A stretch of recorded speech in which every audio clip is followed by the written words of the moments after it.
उस रात वो अकेला बैठा हुआ था। घर में सब सो चुके थे और सहरी का वक्त करीब आ रहा था। मोबाइल उसके हाथ में था। स्क्रीन रोशन थी लेकिन दिल अंधेरा था। अचानक उसके जहन में एक ख्याल आया, अगर ये मेरा आखिरी रमज़ान हो।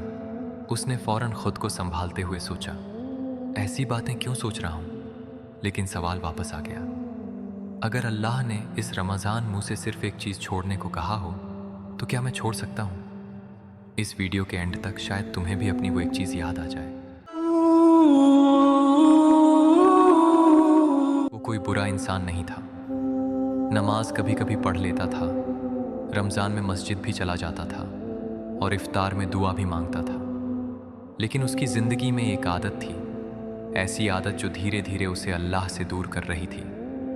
सबसे ख़तरनाक बात यह थी कि उसे खुद पता ही नहीं था कि ये आदत उसे अंदर से खा रही है।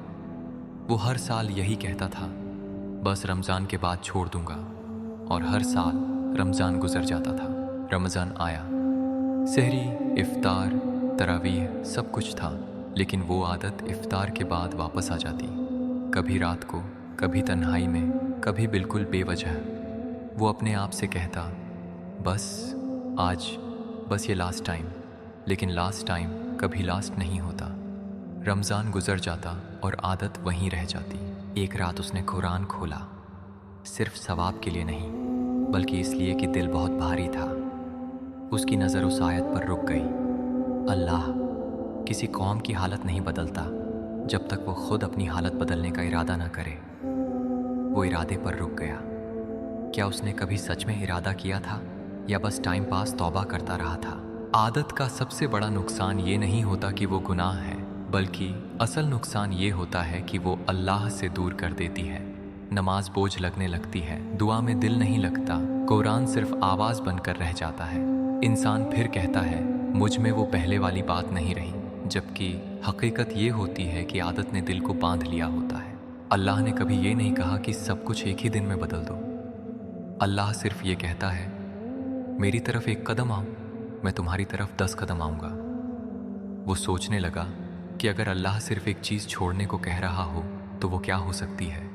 और तभी उसे अपनी आदत याद आ गई। उस रात उसने कोई लंबी तौबा नहीं की, बस इतना कहा, या अल्लाह मैं परफेक्ट नहीं हूँ, लेकिन मैं झूठ भी नहीं बोलना चाहता। ये आदत मुझे तुमसे दूर कर रही है और मैं इसे छोड़ना चाहता हूँ। आंसू खुद आ गए, क्योंकि पहली दफ़ा वो अल्लाह के सामने सच बोल रहा था। अगली रात आदत ने फिर बुलाया, लेकिन इस दफ़ा उसने मोबाइल नीचे रख दिया, सिर्फ 10 मिनट के लिए। उन्हीं 10 मिनट में उसने 2 रकात नमाज पढ़ ली। वो नमाज परफेक्ट नहीं थी, लेकिन वो उसकी जीत थी। अगले दिन उसने फिर कोशिश की। एक दिन वो चूक भी गया, लेकिन इस बार उसने तौबा छोड़ नहीं दी, क्योंकि उसे समझ आ गया था कि अल्लाह गिरने पर नहीं, वापस उठने पर खुश होता है। रमज़ान का मतलब सिर्फ भूखा रहना नहीं और न ही सिर्फ ज़्यादा इबादत करना है। रमज़ान का असल मतलब ये है कि जो चीज़ तुम्हें अल्लाह से दूर करे उसे छोड़ना सीखो, चाहे वो आदत छोटी हो या बहुत पुरानी। अब सवाल तुमसे है, मैंने उस आदत का नाम नहीं लिया क्योंकि तुम्हारी आदत तुम्हें खुद पता है, वो चीज़ जो तुम्हें तन्हाई में अल्लाह से दूर ले जाती है। अगर अल्लाह इस रमज़ान तुमसे सिर्फ एक चीज़ छोड़ने को कहे तो क्या तुम तैयार हो?